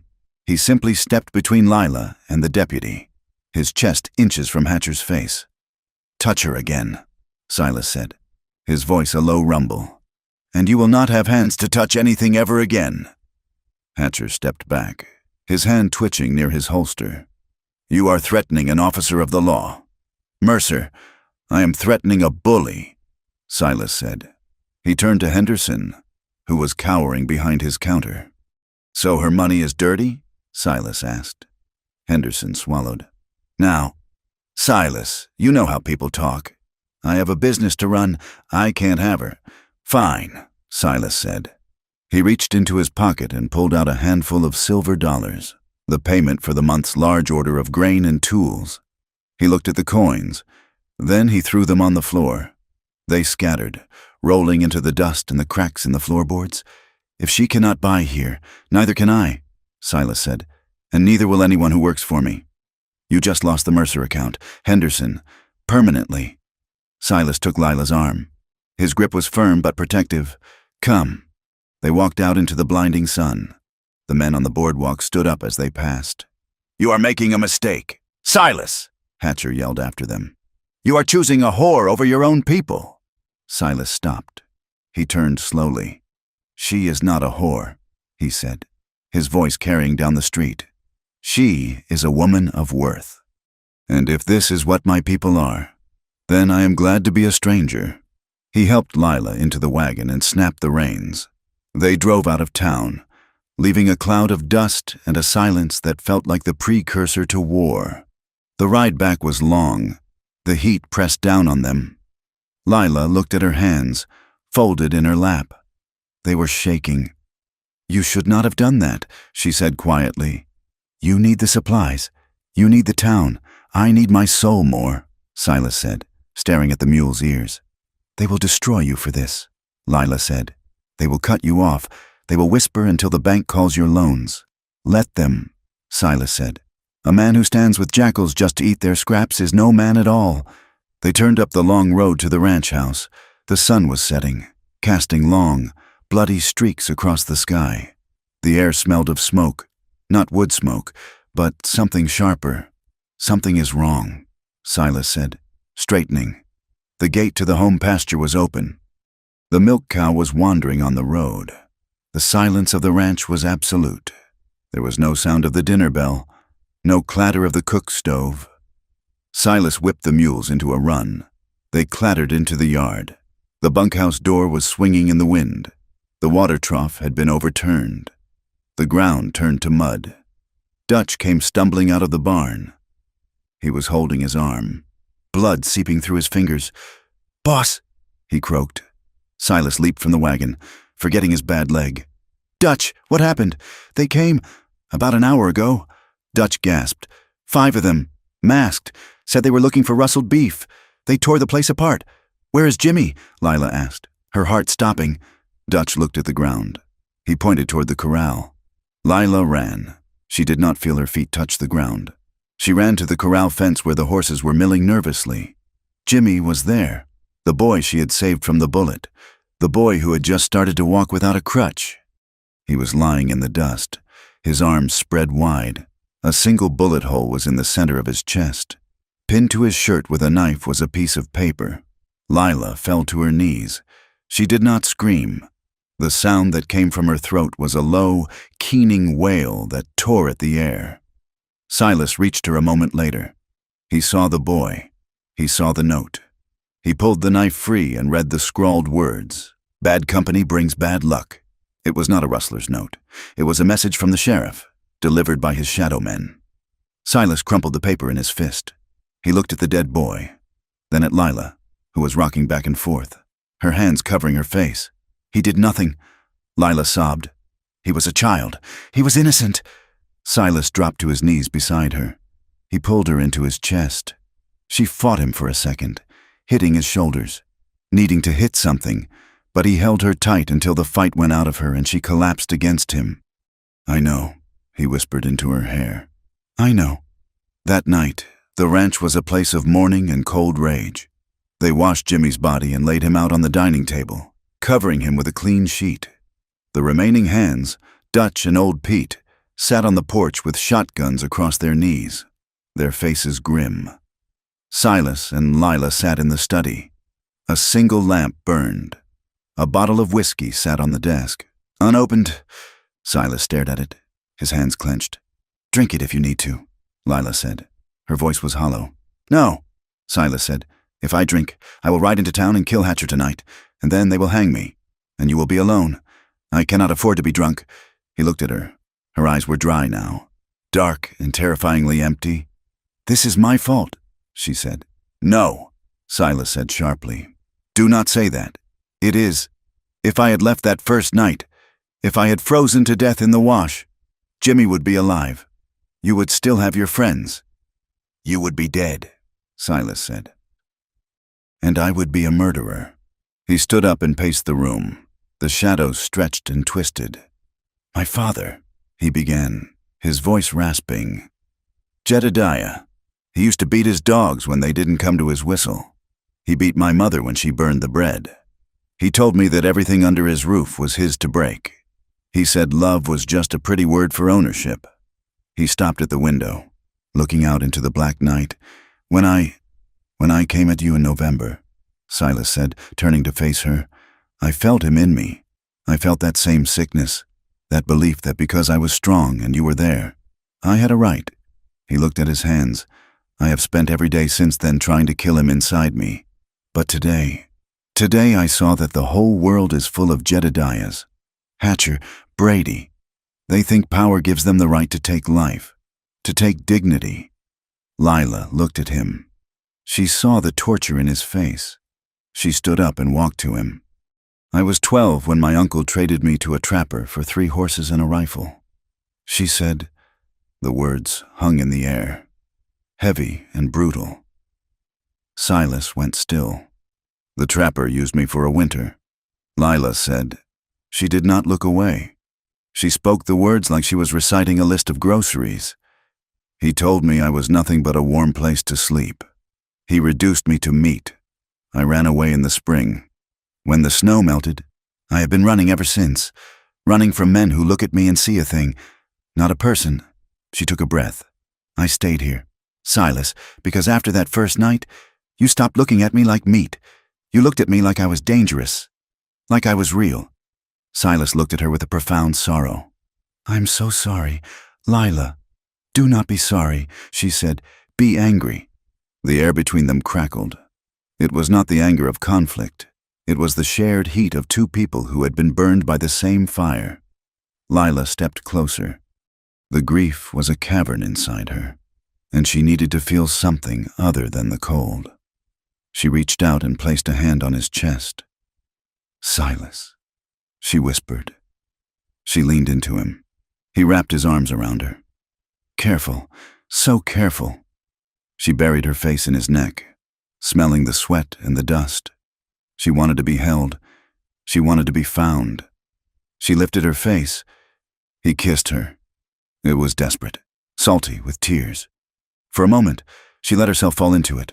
She pressed her body against his, needing the weight, the solidity, but as his hand moved to her waist, as his grip tightened just a fraction, a memory flashed in her mind, the trapper, the heavy weight, the lack of air. She froze. Her body went rigid as a board.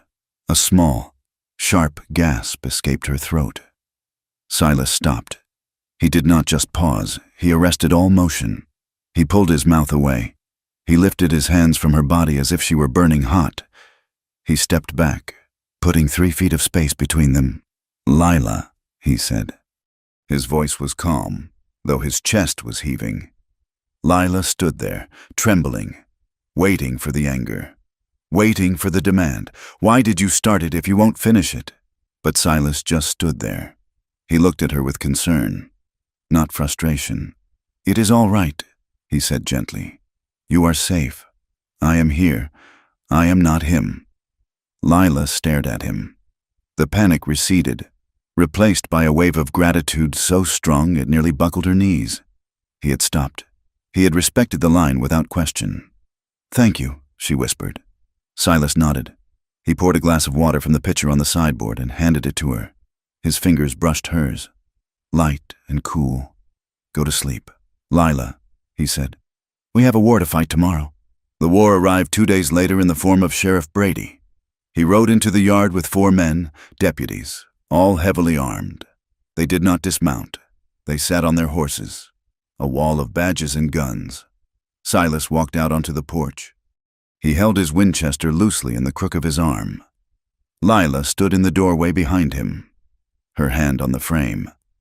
"Sheriff," Silas said, "you are on my land, investigating a murder." "Silas," Brady said. His voice was smooth, oily. "Terrible thing about that boy. Truly terrible." "We know who did it," Silas said. "And so do you," Brady chuckled. "See, that is where we disagree.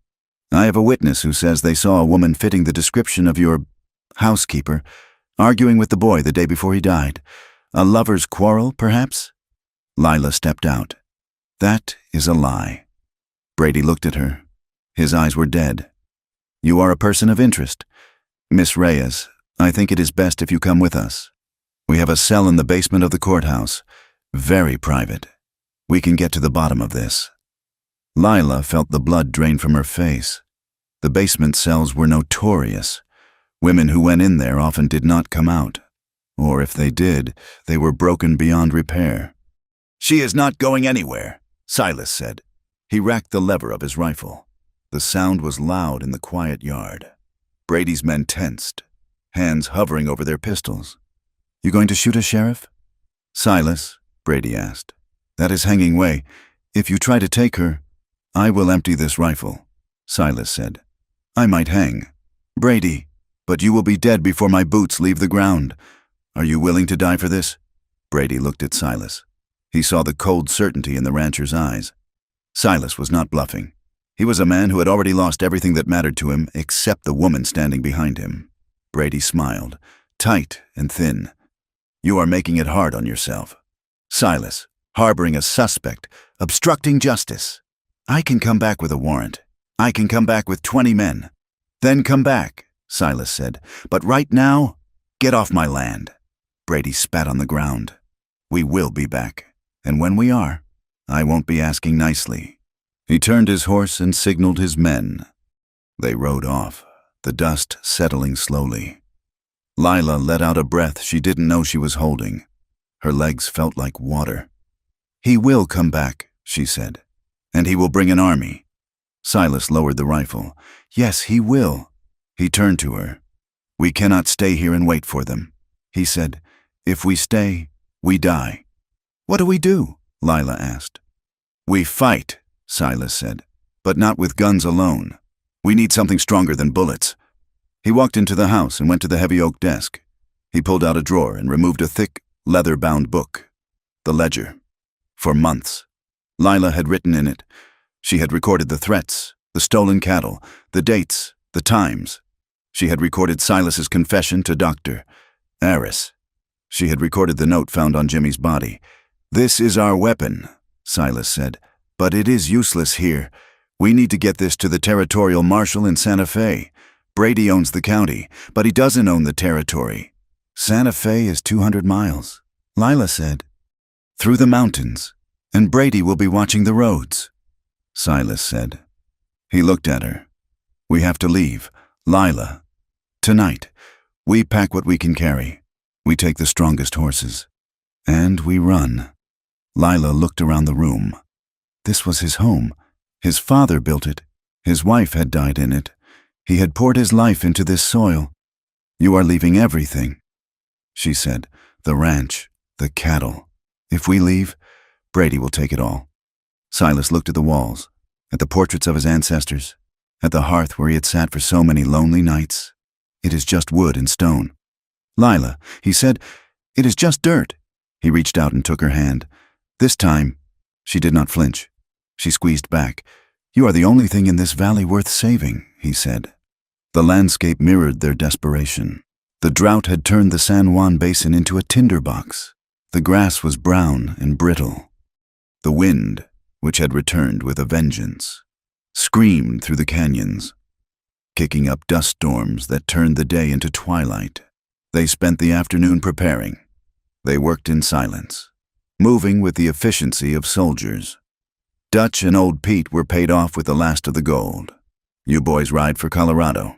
Silas told them, don't look back. We ain't leaving you, boss, Dutch said, hefting a shotgun. You can't help us where we are going, Silas said. Go. Live to tell the truth when the time comes. Reluctantly, the hands saddled up and rode north. The ranch was empty now, save for Silas and Lila. As the sun began to dip, painting the world in violent shades of orange and blood red, Lila stood on the porch. She wore trousers under her skirt, a shirt of Silas's that was too big, and her coat. She had her knife on her belt and a Winchester in a scabbard. She was not the frightened girl who had arrived months ago. She was forged. Silas came out of the house. He locked the front door, a symbolic gesture. He handed Lila the reins of the bay mare. Are you ready? He asked. Lila looked at the horizon, where the dust clouds swirled like dancing ghosts. She thought of Jimmy. She thought of the shopkeeper's sneer. She thought of the sheriff's dead eyes. She swung into the saddle, the leather creaking. She looked down at Silas. Let us go find some justice, she said. Silas mounted his black gelding. He adjusted his hat low over his eyes. Don't look back, he said. They rode out of the yard, leaving the Mercer Ranch behind. They did not take the road. They cut across the open range, heading for the high passes of the San Juans, riding straight into the teeth of the wind. Behind them, the shadows lengthened, dark and hungry, chasing them toward the night. The high country of the San Juan Basin was a place where the wind went to sharpen its teeth. Up here, amidst the granite spires and twisted bristlecone pines, the air was thin and smelled of resin and coming snow. Silas Mercer and Lila Reyes had traded the comfort of a roof for the cold sanctuary of an old line shack, a rough structure of chinked logs built by Silas's father 40 years prior. They were not running anymore. They were hunting. The plan had been formed in the low light of a tallow candle 2 nights ago. They could not outrun the sheriff's reach. His telegrams would travel faster than their horses, and a warrant for murder would follow them to every corner of the territory. To survive, they had to destroy him, and to destroy a man like Sheriff Brady. They needed more than bullets. They needed paper. They needed the ledger he kept of his bribes, or a living witness who could testify before a federal marshal in Santa Fe. The tension in the high camp was brittle. They slept in shifts. Lila took the first watch, wrapped in 3 blankets, her back against the rough bark of a pine, watching the trail that snaked up from the valley floor. The silence was absolute, broken only by the snap of a twig or the distant scream of a cougar. Every shadow looked like a man. Every rustle of the wind sounded like a boot on stone. Silas spent the daylight hours turning Lila into a weapon. It was not a game. There was no romance in the way he stood behind her, adjusting her grip on the heavy Winchester rifle. Pull it tight into your shoulder, he instructed, his voice flat. If there is air between the stock and your bone, the recoil will bruise you black and blue. Lean into it. Lila sighted down the barrel at a dead stump 50 yards away. The rifle was heavy, the metal cold against her cheek. She did not like it. It smelled of oil and death. But she remembered Jimmy's face in the dust. She remembered the trapper. She squeezed the trigger. The rifle bucked, the sound cracking through the thin air like a whip.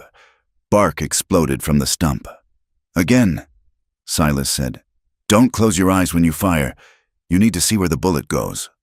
I am not closing my eyes, Lila said. Working the lever. She fired until her shoulder ached and her ears rang. She learned to load the magazine with cold fingers.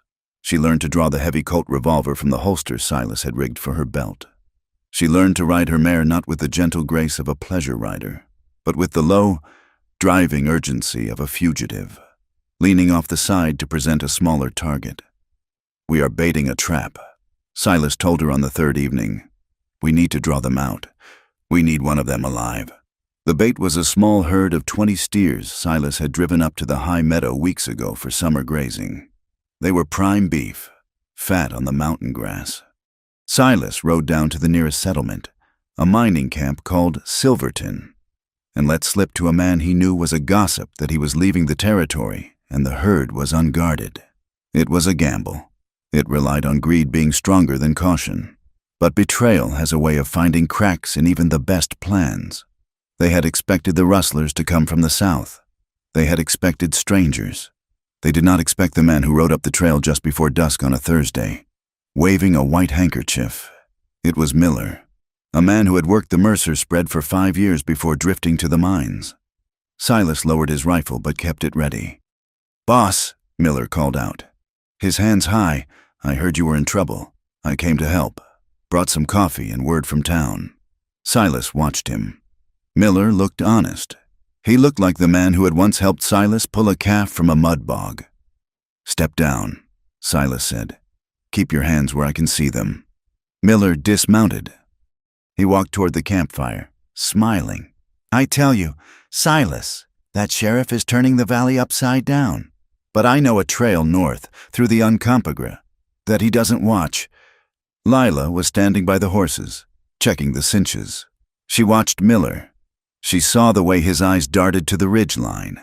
She saw the sweat on his upper lip. Though the air was freezing, "He is lying," she thought. The realization was cold and instant. "Silas, behind you!" Lila screamed. The crack of a rifle from the ridge answered her.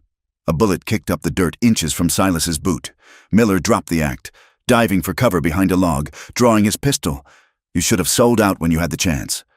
"Mercer!" he yelled. The canyon erupted. Gunfire rained down from the rocks above. It was an ambush. Miller hadn't come to help. He had come to fix their position for the sheriff's deputies. Silas rode behind the water trough, returning fire with his Winchester. "Get to the rocks. Lila, go!" Lila scrambled toward the granite outcrop they had designated as a fallback. Bullets chipped the stone around her, sending sharp fragments flying. She didn't freeze. She didn't scream. She brought her rifle up and fired at a muzzle flash on the ridge. She saw a man jerk back. She didn't know if she had hit him or just scared him. And she didn't care. She reached the rocks. Silas was pinned down near the shack. Miller was firing at him from behind the log, laughing. "Give it up! Silas!" Miller shouted. "Hatcher is up there. They just want the girl. You can walk away." Lila looked at Silas. He was reloading, his face a mask of concentration. He would not walk away. He would die right there in the dirt before he let them take her. Lila made a choice. She would not be the reason he died. She saw a narrow gully that led up the side of the slope, hidden by scrub oak. If she could flank them, she could break the pin. She moved. She ran low, scrambling up the loose shale. Her breath tore at her lungs. She could hear the shouts of the men above. "There she is! Hatcher's voice! Get her!" She had been spotted. 2 men scrambled down the slope toward her. One was Hatcher. The other was a stranger. Lila dropped to one knee. She leveled the rifle. She remembered Silas's voice. "Lean into it." She fired. The stranger spun around, clutching his shoulder, and fell, sliding down the scree. Hatcher kept coming. He was fast. He tackled her before she could chamber another round. The rifle flew from her hands. They rolled in the dirt, rocks digging into her back. Hatcher was heavy, smelling of sweat and whiskey. He pinned her arms, grinning, his face inches from hers. "Got you now, you little savage," he hissed. "We are going to have a long talk in the dark, you and me." Lila didn't plead. She didn't struggle against his weight. She went limp for a second, fooling him. Then she bucked her hips with explosive force and drove her forehead into his nose. Bone crunched. Hatcher roared, rearing back, blood streaming down his face. Lila scrambled backward, reaching for her knife, but Hatcher was already reaching for his gun. Suddenly, a massive shape lunged out of the brush from the higher trail. It was a man, swinging a rifle stock like a club. It connected with the back of Hatcher's head with a sickening thud. Hatcher collapsed like a cut string. The man stood over him, breathing hard. It was Dutch, the big, slow-witted ranch hand who was supposed to be in Colorado. "I ain't leaving." "Boss," Dutch rumbled, looking down at Lila. Lila stared at him, gasping. You came back." Dutch shrugged. "Colorado's too far, and the food ain't as good." Below them, the firing had stopped. Silas had rushed Miller while the deputies were distracted by the fight on the slope. He had Miller on his knees, the barrel of his Colt pressed against the man's forehead. Lila scrambled down the slope, sliding on her heels, Dutch following. Silas was trembling. His face was twisted in a rictus of pure, unadulterated rage. Miller was weeping, his hands clasped in prayer. "Don't kill me! Silas, please, they paid me! I needed the money!" Silas pulled the hammer back. The click was loud in the sudden silence. "You sold us!" Silas snarled. "You sold a woman to Hatcher. You are an animal, Miller, and I put down animals." "Silas!" Lila's voice cracked the air. Silas didn't look at her. He stared at Miller. His finger whitened on the trigger. He wanted to do it. He wanted to end the threat, to punish the betrayal, to give in to the bloodlust that his father had bequeathed him. It would be so easy. It would feel like justice. "Silas, look at me," Lila commanded. He turned his head slowly. His eyes were wild, the pupils dilated. "If you kill him like this, on his knees, you become Hatcher," Lila said. She walked toward him, ignoring the gun. "You become your father, and you lose me." Silas blinked. The name of his father struck him. "We need him," Lila said, stepping next to him. She put her hand on his gun arm. "We need him to talk. Dead men don't sign confessions." Silas looked at Miller, who was sobbing in the dirt. He looked at Lila, who was bloody, bruised, but standing tall. He slowly lowered the hammer. He holstered the gun. "Tie him up." "Dutch," Silas said, his voice shaking. "Tie him tight, and throw Hatcher in the shed with him." Night fell heavy and cold. The adrenaline that had fueled them crashed, leaving them hollowed out. They had captured Miller and an unconscious Hatcher. The other deputies had fled when their leader fell. They retreated to the line shack. Dutch took the watch outside, happy to be of use, armed with Hatcher's confiscated rifle. Inside, Silas lit a fire in the small pot-belly stove. The room was tiny, intimate. The wind howled outside, but inside, the air was still. Lila sat on the edge of the narrow bunk, cleaning the scrape on her cheek with a wet rag. Silas sat on a crate opposite her, staring at his hands. "I almost did it," he whispered. "I wanted to paint the ground with him." "But you didn't," Lila said. Silas looked up. "Because you stopped me." "No," Lila said. "You stopped yourself. You listened. A monster does not listen." She stood up and crossed the small space between them. She took his hands. They were cold and rough. "I saw you today. Silas, I saw you run into fire for me, and I saw you choose mercy when you wanted vengeance." Silas looked at her. The dirt and blood on her face did not mar her beauty to him. It only made her more real. She was a survivor. She was his equal. "I cannot be the man I was," he said. "I cannot undo November." Lila let go of his hands and placed her palms on his face. "No," she said softly. "You cannot. That man is part of you, but he is not all of you, And he is not the man I see tonight." She leaned in and kissed him. It was not a question this time. It was a claim. Silas made a sound low in his throat and pulled her to him. He buried his face in her neck, holding her tight, as if the wind might snatch her away. There was no negotiation needed this time. The consent was in the way she pulled him closer, in the way he waited for her to guide him. They moved to the narrow bunk. The darkness of the room was not frightening. It was a cloak. They did not tear at each other. There was a desperate slowness to it, a need to be gentle in a world that was hard. Silas touched her with a reverence that bordered on worship, his hands tracing the scars of her past and the strength of her present. Lila held him, feeling the weight of his grief and his love, and for the first time in her life, she did not feel like property. She felt like a choice. It was a night of trembling relief. It was the physical breaking of the solitude that had held them both prisoners for so long. The morning sun did not bring a miracle. It brought the harsh, gray light of reality. Lila woke first. She lay still for a moment, listening to Silas breathe beside her. She felt the warmth of his body, the heavy arm draped over her waist. She did not feel shame, but she did not feel simple happiness either. She slipped out from under his arm and dressed in the cold air. She was still Lila Reyes. She was still a woman with a price on her head, in a territory that wanted her dead. Sleeping with Silas had not erased the past, it had only complicated the future. Silas woke as she was pulling on her boots. He watched her. "Good morning," he said. Lila looked at him. "Good morning." He sat up. He did not grin or gloat. He looked serious. "Are you all right?" he asked. "I am," Lila said. "And you?" Silas nodded. "I am." They did not speak of love. They did not need to. The work was waiting. They went out to the shed. Miller was awake, terrified. Hatcher was groggy, his nose a ruin, tied hand and foot.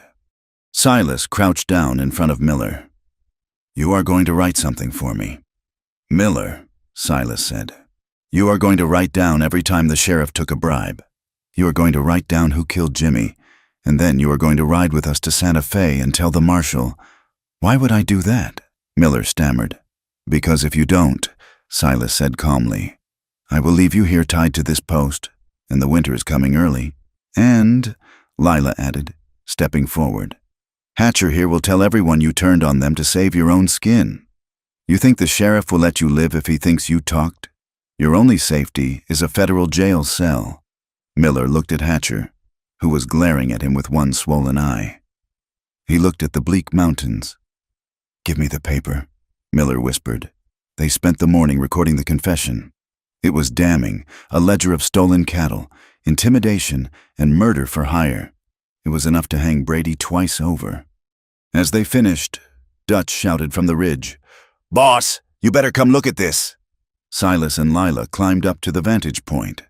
Dutch was pointing south, toward the valley floor, miles away.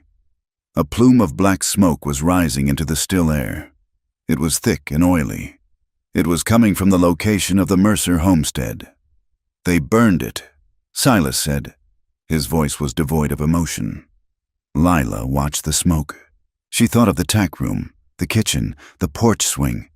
"They think they are hurting you," she said. "They think that house is your heart." Silas turned away from the smoke. He looked at Lila. "My heart is right here," he said. He checked his rifle. "Let it burn." It was just wood. "We have what we need." They loaded the prisoners onto the spare horses, tying their hands to the saddle horns. Dutch took the lead. Silas and Lila rode side by side. They turned their backs on the smoke and the ruin of the ranch. They turned their faces toward the pass that led to Santa Fe. They had the truth in a saddlebag, a witness in tow, and a fury that burned hotter than any fire the sheriff could set. The chase would be hard. Brady would not let them reach the capital without a fight. But as Lila looked at Silas, seeing the grim determination in his set jaw, she knew one thing for certain. They might die on this road, but they would not die on their knees. The road to Santa Fe was not a road at all.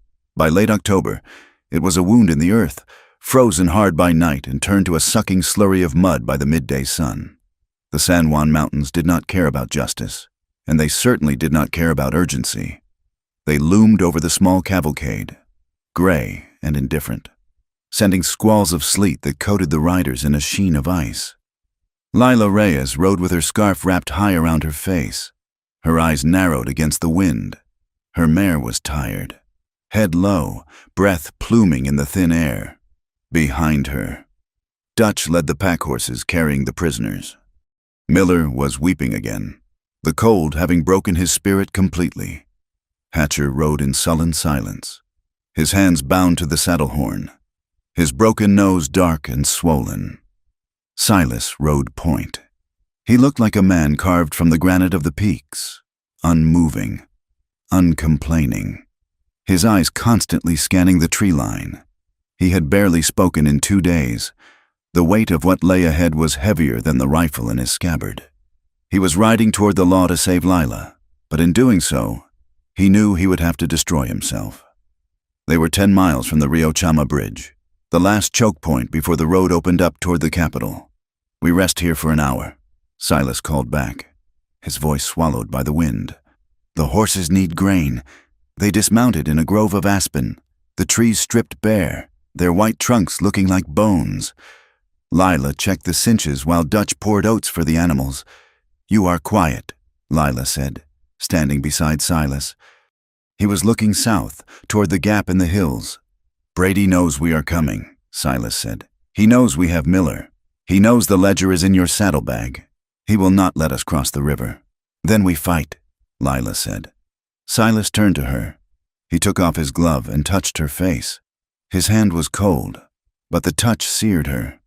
"If it goes bad, Lila, you take the ledger and you ride. You do not wait for me. You do not look back. You get to the marshal. We go together," Lila said. That was the agreement. The agreement was justice. Silas said, "It does not matter who delivers it, as long as it arrives." He did not kiss her. The moment was too sharp for softness. He simply put his glove back on and turned to check his rifle. They reached the bridge an hour before dusk. The river was high, swollen with her early melt and rain, churning brown and angry against the wooden pilings. The bridge was narrow, a single lane of timber planks, and blocking the far side sat Sheriff Brady. He was not alone.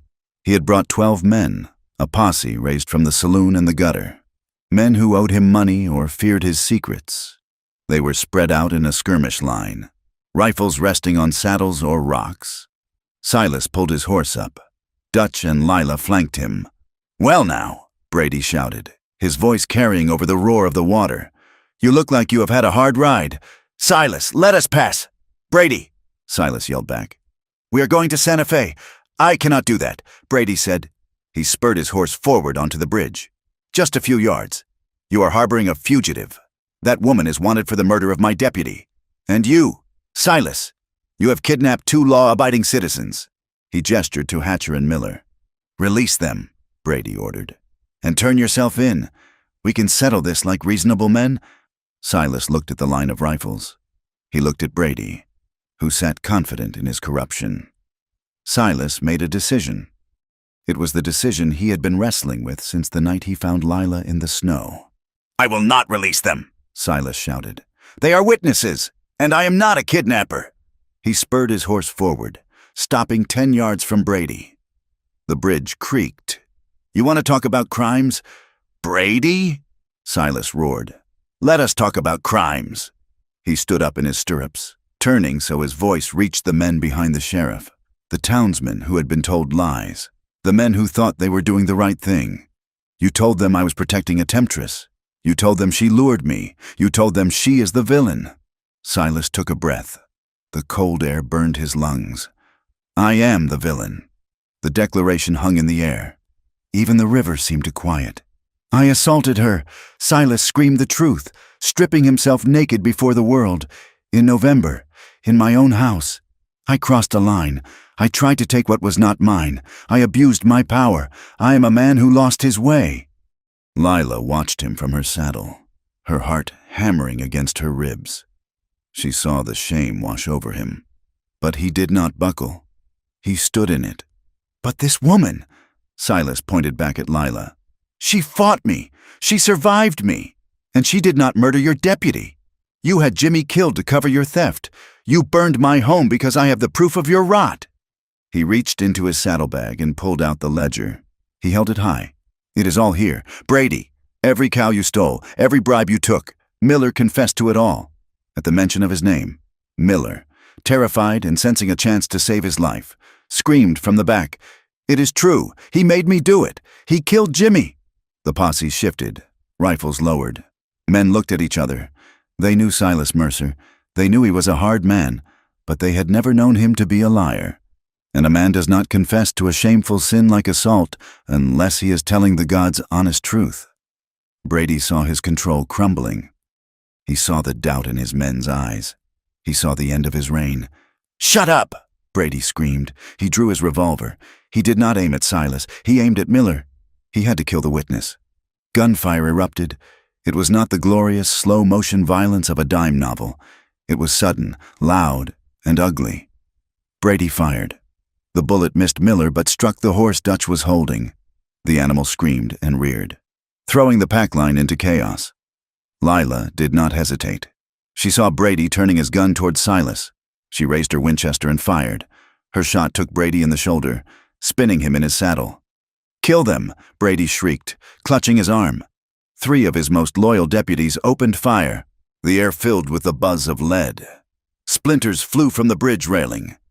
"Get down!" Silas yelled, diving from his horse. He hit the planks and rolled. Coming up with his Colt, he fired twice, dropping a man who was aiming at Lila. Lila spurred her mare, driving her toward the cover of a large boulder on the near bank. She dragged the pack horse with Hatcher attached to it. Miller's horse had bolted, dragging the screaming man into the trees. Dutch was hit. He grunted, clutching his side, but he kept firing his shotgun, the boom echoing like thunder. Silas was exposed on the bridge. He was the target. He moved forward, not back, advancing on Brady while bullets chewed the wood around his feet. Brady, bleeding and desperate, tried to raise his gun again. Silas stopped 10 feet away. He looked at the man who had tormented the valley. He looked at the badge that was supposed to mean safety. "It ends." Silas said. He fired 1 shot. The bullet struck Brady in the chest. The sheriff fell backward, tumbling from his saddle, over the railing, and into the churning brown water of the Rio Chama. The river took him instantly. Silence slammed back down. "Hold your fire!" Silas yelled at the posse. "He is dead!" "It is over!" The deputies looked at the empty saddle. They looked at Silas, standing tall and terrible on the bridge, smoke curling from his gun. They looked at Lila, who had her rifle trained on them, her face hard as stone. One by one, they lowered their weapons. They were not killers at heart. They were just men who had followed the wrong leader. "We surrender." "Silas," one of them called out. Silas lowered his gun. He slumped slightly, the adrenaline draining away. He turned and looked at Lila. She was safe. He limped back toward her. Dutch was sitting against a tree, pressing a bandana to his side. "Is it bad?" Silas asked. "Through and through," Dutch grunted. "I will live. Just hurts like a mule kick." Silas looked at Lila. She sat on her horse, the ledger still safe in her bag. She looked at him with a mixture of pride and sorrow. "You told them," she said quietly. Silas nodded. "I told them. Justice, when it finally arrived in Santa Fe, was not a celebration. It was a sterile, bureaucratic grinding of gears. They turned Hatcher and the ledger over to the UYS, Marshall, with Brady dead and Miller eventually found shivering in the woods. The case against the corruption ring was airtight. The ledger provided names, dates, and amounts. The territory moved quickly to clean up the mess, eager to restore order. But there was still the matter of Silas. The hearing took place in a dusty courtroom in November, almost exactly 1 year after the night he had assaulted Lila. The room was packed. Word had spread. Silas stood before the judge. He wore a clean suit, bought with the last of his coin. He did not have a lawyer. "Mr. Mercer," the judge said, peering over his spectacles, "you are not on trial for the events at the bridge. That has been ruled self-defense and the lawful apprehension of criminals. However, By your own admission. You assaulted Miss Reyes. I did, Your Honor, Silas said. The courtroom murmured. Lila sat in the front row. She wore a simple gray dress. She felt the eyes of the crowd on her. Some pitying, some judging, some merely curious. Miss Reyes, the judge said, do you wish to press charges? Lila stood up. She walked to the railing. She looked at Silas. He did not look at her. He looked straight ahead, ready to accept whatever punishment came. Your Honor, Lila said, her voice clear. Mr. Mercer broke the law. He broke my trust. He acted with cruelty. She paused. But he also saved my life. He fought for me when the law would not. He destroyed his own name to speak the truth. He has paid a price in blood and ash. She looked at the judge. I do not ask for a prison sentence. It serves no one to put him in a cage. I ask that the court record reflect the truth. And I ask for restitution. Restitution, the judge asked. He owes me wages, Lila said. And he owes the valley a debt. Let him pay it by rebuilding what was broken. The judge deliberated. The sentence was handed down. Silas was fined $1,000, a fortune that would take years to repay. He was stripped of his honorary title as a stock commissioner. He was given a suspended sentence of 2 years, dependent on good behavior. It was a stain. He was no longer the respected widower. He was a man marked by his crime. But as they walked out of the courthouse, down the stone steps into the bright winter sun, Silas breathed deeply. He was poor. He was disgraced. But he was free of the lie. They returned to the valley in December. The winter was harsh, but not as cruel as the one before. They did not go back to the ruins of the ranch house. The fire had left nothing but a stone chimney standing like a tombstone. They moved into the bunkhouse, which had survived the blaze. It was a single long room. They hung a heavy canvas curtain down the middle. Lila, this side, she said, pointing to the end with the stove. Silas, that side. Agreed, Silas said. The work was brutal. They had lost most of the herd to the rustlers and the fire. They had to start over.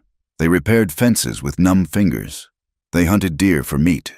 They lived on cornmeal and coffee. The town of Aztec remained cold to them. The shopkeeper, Henderson, still sneered when Silas walked in, but he sold him goods because cash was scarce. The women still crossed the street to avoid Lila, but Lila did not lower her head. When a woman turned away, Lila stopped and stared until the woman looked back. She refused to be the shame of the valley. She was its survivor. One afternoon in March, Lila was planting a garden near the blackened foundation of the old house. The soil was full of ash, but ash was good for growing. Silas was digging fence posts nearby. He stopped and wiped his brow. He walked over to the fence line where she was working. He leaned on his shovel. He watched her pat the earth down over a seed. Lila, he said. She looked up. Yes, Silas, I've been thinking, he said. He looked nervous. He looked like a boy asking a girl to dance, except his face was lined with tragedy and his hands were scarred from fighting men. The curtain, he said. In the bunkhouse. What about it? Lila asked. I was thinking we could take it down. Lila sat back on her heels. She wiped her hands on her apron. She looked at him. Why? She asked. Because I am tired of sleeping alone, Silas said, and because I think we do better when we are not divided. Lila looked at the scar on his temple. She looked at the gray in his beard. She thought of the night in the line shack. She thought of the bridge. She stood up. She walked to the fence. If the curtain comes down, Lila said, it stays down, but the door still has a lock, and I still keep the key. Silas nodded. I would have it no other way. And, Lila added, leaning closer, her eyes searching his, you are not my owner. Silas, you are not my savior. You are just a man, and you are just a woman, Silas said.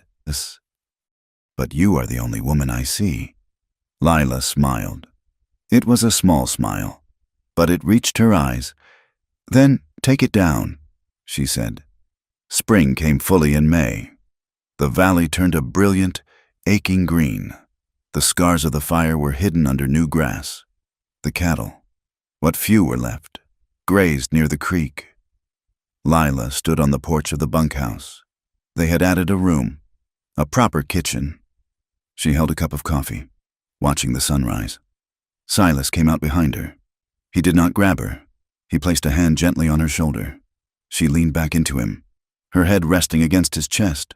Down in the yard, a neighbor's child, the son of the new family that had bought the Gable place, was chasing a dog.